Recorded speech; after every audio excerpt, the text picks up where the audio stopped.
Therefore, the synergy must be established once and for all. Talking about the system, to me, I find it a bit ridiculous up to date that in a ministry or in a presidency, even the directors, whenever they talk, you hear them making 2-3 sentences, hardly one paragraph without mentioning the name of the president or the minister or the governor, instead of thinking as a government. So the tendency that we tend to load the blame right from the local government level to the president. In that we say as a government we must work, and that people are assigned responsibility. If Mr. X is in charge of camera A, B is in charge of camera 2, and something happens to camera A, I should be able to identify who is responsible for that camera. And therefore, offices, ministries, presidencies are supposed to work for the people, and we should regard them as our servants. We put them there. Anybody put there should be able to continue to do the thing.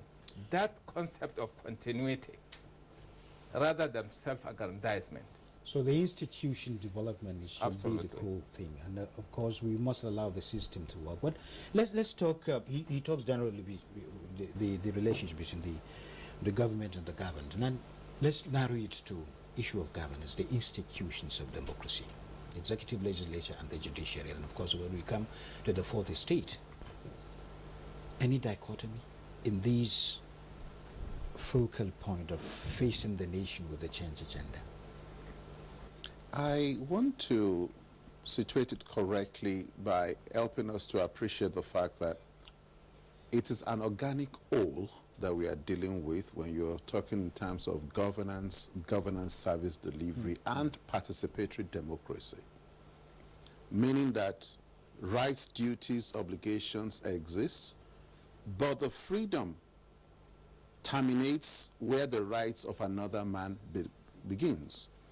And the rights that you do have come with duties and obligations within that organic system. If that is clear and understood, and that when you're taking a look at government, if you want to talk in terms of separation of powers, it is like looking at government from the angle of having fingers of the same hand. One finger may represent the executive, another finger represents the legislature, and then the judiciary. It means that if you look at it, and everything must work together, and you are not saying that they are completely separate or operate in a manner that they are independent of the other. They are interdependent, and they must continue to interface one with another, and the people as well are part of the fingers of the same hand, using late Bola Ige's analogy. Yes. Now, if we agree that that is the way to take a look at it, then what do we need to appreciate with the change mantra that we're now dealing with? It means that we are taking a look and reflecting on past, the yesteryears, that some things were being done in a particular manner, and at a particular instance, things changed. And we need to revert back either to that good old days or taking advantage of our history to develop and move and have a paradigm shift into something much more better. Mind you, change agenda is coming after transformation agenda. What is the difference between transformation? What is the difference that you have established with change? Transformation and change are the same thing. It means that some few things are wrong, and when you take a look at it, you're looking at our value system. That's the core of what we are dealing with. Before now, the value was that you must be obedient. Obedient to what? That means you are compliant with the legal and policy frameworks provisions. If you are compliant with the legal and policy framework provisions, should anyone attempt to move out of tune and sync with the legal provisions of the policy framework, there are sanctions, and somebody is there within the system to enforce and to ensure that those who fall out of line are brought to book. I'll use the public service as the best case scenario. Before now, when you come into service, part of what you go through in terms of your orientation program to immerse you and prepare you for engagement in public service is that you are exposed to the public service rules and regulations, the financial rules and regulations, and even your promotion and acceleration or mobility within the cadre is dependent on your knowledge and ability to follow these things. Before now, no officer of state, that is of government, will ever do anything outside the laid down rules and procedure. Today, you write an establishment a letter. Save the fact that you took with you an acknowledgement copy that was stamped. Before now, what we used to have was immediately that letter is received, one officer goes through it and prepares an acknowledgement letter saying, we acknowledge receipt of your letter dated this on the subject matter and want to assure you that it is receiving attention. That is enough for you to take home. But today, that is no longer there. And that is part of what we're trying to bring back in terms of building the system. Yes. You see, a government come face to face with certain things happening because the exigencies of governance in itself is a challenge to nationhood, just as you said from the beginning. How do you see the system now as a whole, just as Mr. Khalifa said, it's an amalgam of everything put together? How do we unravel the situation so that we have a focus, we have a system that works? That is exactly where I was referring to responsibility, assigning responsibility, that if all of us as ministers, as directors, as heads of MDS ought to cue into the change mantra of doing the right thing now, let us start laying the foundation. We have had it wrong in the past. We've got a few devil's advocates who were able to polarize the system, and the system itself, the presidential system, is too expensive, and it is full of corruption, because those who cannot afford enough money may not even attempt to run. And this is the jinx. The jinx is broken with the present scenario, and therefore we should think ahead that in future we are likely to have governors, presidents, those running for the Senate and House of Reps may be there without spending money, and the people may decide to even contribute to give posters, even if it means black and white. So just like like one philosopher says, an enlightened society is easy to govern and hard to oppress, but an unenlightened society is easy to oppress and hard to govern. Just like the Constitution, as you said, right, sovereignty belongs to the people. Yes. So there's awareness now. And so, although government is the superintendent umpires of governance, but the people too have a say. So how does this change agenda permeate across the social system generally, right from the community to the government level? How do we need to mold the whole system? It therefore means that when you're talking in terms of the community and the citizenry participating in the change agenda, you must understand that your failure to treat a file based on the rule and regulation within 12 hours when a file lands on your table, no file should sleep on your table overnight. That's the rule when we were in public service. Today, some files are kept for more than a week.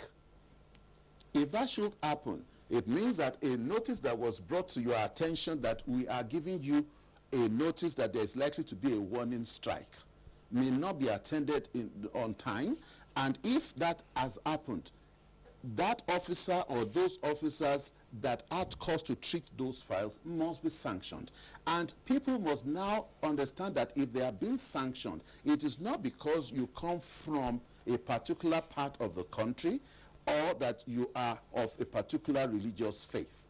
Those are the issues that we need to understand. So when you're talking in terms of how the community will react to it, Professor Peter Ake talks about the two publics, the primordial public and the civil public. What we are trying to achieve now, which we must change in terms of the value reorientation and attitudinal and behavioral changes that we are talking in terms of. We must come to the level where our values is first pan-Nigeriana, a system-oriented value that we cherish, that the system must work. And if the system is to work, you must not allow anything to stop when it's supposed to just be for you to keep passing it. Two, when you look at the community and the citizens in relating and actualizing the change agenda that we're talking about, it comes with a social contract that was established during the election and the people. And therefore, you need to start talking about governance, service delivery, and stewardship accountability. The communication that must occur between the citizenry that were the electorate and the people that are in government is such that you need to start talking to the government people, the public officers, the elected officials, from the angle of, say, sir, you promised you are going to do this. Our own obligation in this regard is to do this. I think we're coming to that, just as you said, because social reorientation and public awareness, for that matter. We're talking about value system. There's the community level, glamorizing, corruption, people that come just from the government, from even the private sector, they come with lots of money. They receive accolades from the community, for instance. Let me hear from the professor. What is the role of the community now in combating corruption?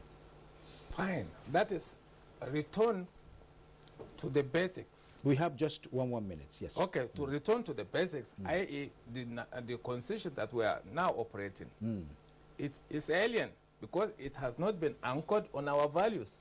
Therefore, before the coming of the white man, we had our own system of administration, and therefore it was wrong for them to have thrown out the traditional system. As Nigerians, as Africans, it is wrong for us to continue talking about nascent democracy.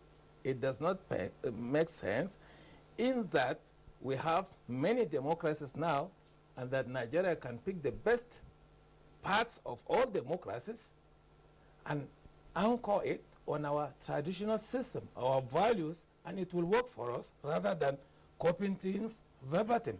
And therefore, taking whatever that is not yours, we find it difficult one day in a cul-de-sac. Cul-de-sac when it is not respected by the community. Yes.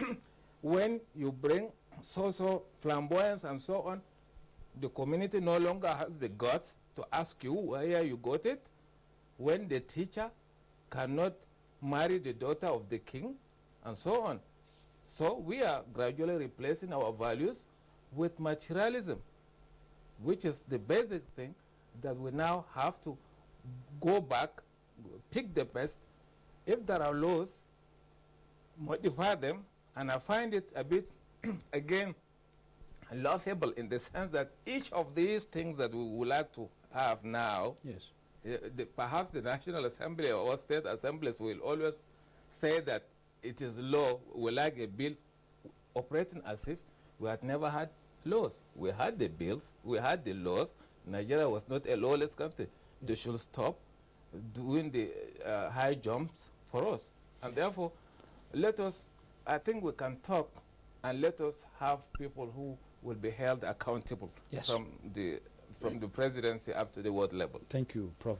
Yes, Mr. Okwagbemi. But what I will plead with all of us to understand is that we've come to a critical moment in the life of the Nigerian state. That if we do not get it right now, we may never have the kind of opportunity that is required. And what are the things that we need to begin to do? We need to put in place a reappraisal of our mindset and understand that we must have a paradigm shift. We must know that rules, regulations do exist, and they are codified either as part of the legal and or policy frameworks. We need to know them. We need to comply with the provisions. We that are saddled with the responsibility of enforcing must do this without fear or favor. And those of us who are at the receiving end of the enforcement of the compliance, should there be sanctions, we must appreciate the fact that the sanctions that are being imposed will generally be leveled against anyone and be brought to bear on any person, no matter where you come from. The other thing is that we must appreciate that the concern of every other individual is very key. And so we must not do, either as individuals or as a group, things that will inflict pain on others. Take, for instance, some people were saying they were trying to march from one city into another, crossing 2 states. Nobody has asked them, did they make arrangements with the environmental and sanitation officials of all the government entities, the local governments, the state government, in those places that they are going to travel? What happens in a community, in a system that we are trying to fight open defecation? How are they easing themselves on the road? That is just environmental matters. Let alone security issues. I mean, I'm not interested in Yes. So that we need to understand that whatsoever we are doing as a way of having positive or negative multiplier effects. Yes.